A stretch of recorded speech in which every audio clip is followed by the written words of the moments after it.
The Long Road by Wolfland. It was late in the morning when Stephen awoke to someone knocking on the door. "Excuse me, your Pokemon are healthy and ready to rejoin you." With more effort than usual, Stephen pushed the covers aside and padded to the door. He pulled it open to reveal Nurse Joy holding a tray of 4 Pokeballs, which he accepted gratefully. Bowing sleepily, he thanked Nurse Joy and headed back to bed. He was just so exhausted. Placing his team on the bedside table, he was nearly asleep by the time his head hit the pillow. He just needed more rest. Then he could finally head out to shop for more supplies. Oh, and that new jacket, too. When Stephen awoke for the second time, the air in the room felt thick. The blankets across his chest were hot and suffocating, and yet he could feel himself shivering. With a groan, he rolled over to reach for his Pokénav on the nightstand. Bringing the device to his face, he could only moan in despair. He had forgotten it was busted in the chaos of the previous night. Defeated, he loosened his grip and let it clatter to the floor. The sound of more rattling caught his attention, and he weakly glanced towards the source of the noise. The Pokeballs containing his team were shaking in the tray delivered by Nurse Joy earlier. Too tired to sit all the way upright, Stephen reached as far as he could, but instead of grabbing them, he only managed to knock one of the Pokeballs from the tray.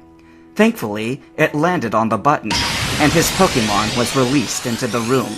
Metang materialized from the fallen Pokeball, its posture rigid and eyes narrowed in an accusatory glare. At least, until it caught sight of the sorry state of its trainer. Instead of unleashing a barrage of mental chastising, the steel type instead opted to float closer to where Stephen laid, its gaze softening in concern. "Hey, Metang, I owe you an apology after last night. You were right. That was a dumb idea." Stephen couldn't hide the fatigue in his voice. Shaking its head, Metang reached out with one clawed leg and placed it across his trainer's forehead. Stephen grumbled and tried to push his partner away. "I'll be fine. I just need to rest a bit longer. You don't need to be concerned about me." Shooting Stephen a side-eyed glare, Metang turned towards the nightstand and toggled the release button of all 3 remaining Pokeballs. One by one, Stephen's team appeared in the room with their bedridden trainer. All 3 Pokemon shuffled closer to the bedside as Stephen gingerly propped himself upright. Aron immediately hopped onto the mattress at Stephen's hip, the springs creaking beneath his weight. Lily sidled up close to the edge of the bed and rested her head beside the pillow. Both Pokemon stared intently at their trainer, and Stephen could only sigh in response.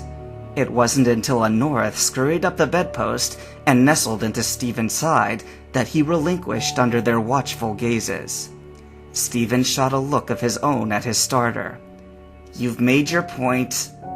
His eyes softened when he addressed the rest of his team. "I'm sorry to worry you, but it seems I've come down with something after last night's trip. Could you be patient with me until this passes?" All 3 Pokemon nodded eagerly in reply, and Stephen offered a weak smile before easing back down to his pillow. Metang hummed sagely from where it floated nearby, and turned to gather Stephen's pack from where it was tossed unceremoniously the night before. It only took a moment of rifling for Metang to produce a bottle of water in its claw and offer it to its trainer. Gingerly rising once again, Stephen accepted the water gratefully. "Thanks, Metang." By the 4th gulp, a wave of dizziness hit, and Stephen's grip on the bottle faltered as he wavered where he sat. Metang's quick thinking snagged the bottle in a confusion attack before it hit the ground, as Aron quickly skipped behind its trainer and leaned his head against Stephen's back to prop him upright. "I think I should lie back down for the time being." Steadying himself with one hand, Stephen reached to give Aron a thankful rub with the other. While I'm asleep, you should head down to the front desk and see if Nurse Joy has some food for you. When his wallet proved to be too far out of his reach, Lily deftly snagged it in a tentacle and handed it to him.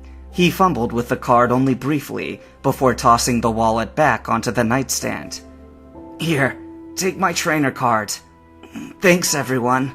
I'll see you in the morning. Matang floated forward and grasped the card in its claw before moving to open the door. The rest of Steven's Pokemon followed it into the hall, and Matang glanced back to see Steven rolling over under the blankets. As quietly as it could, Matang pulled the door shut and drifted after its teammates down the hallway. After a hot meal from the ever-smiling Nurse Joy, Matang ushered everyone back upstairs for the evening. As the foursome approached the door to room 6, Matang couldn't shake a growing sense of unease. Lily turned the handle, and a North skittered in to hit the lights.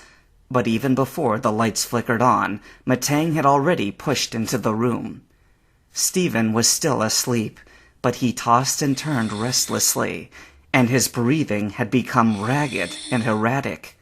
As it hovered closer, Matang could see his trainer's brow covered in sweat, and his cheeks flushed bright red. Matang knew what this was. It had seen these symptoms before, when Steven was much younger. Hurriedly, the Steel-type gestured for its teammates to huddle up, and after a hushed discussion, the 4 Pokemon set to work.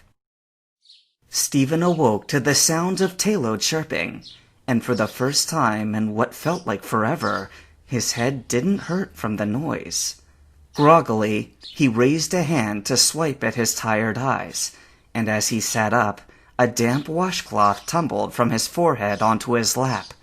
Blinking in confusion, he rubbed the last bit of bleariness from his eyes and turned to the sight before him.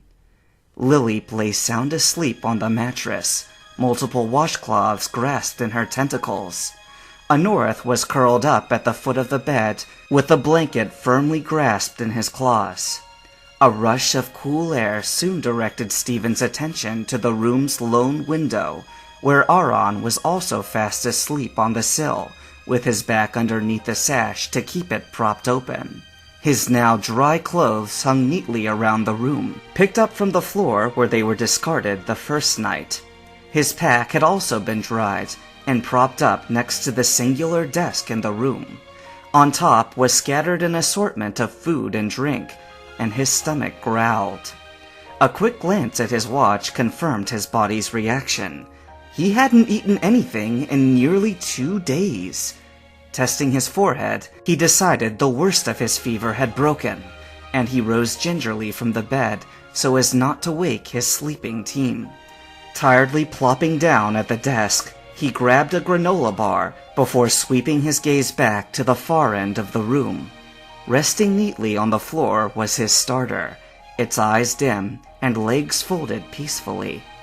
Looking closer, Steven spotted something clutched in its claws. Curiosity winning out, Steven got up from the chair and padded over to sit next to his partner. Peering down, he saw what Matang had wrapped up in its grasp. It was a catalog from the Lily Cove department store. Steven couldn't keep the smile from his face as he noticed what page it was open to. Resting one hand on the cool steel of his Pokemon's head, he gave it an affectionate pat. Good call, Matang. Let's make sure it's actually waterproof this time. By working together, both trainer and Pokemon will grow stronger. As you travel with your teammates, help each other, and you can overcome even the toughest of obstacles.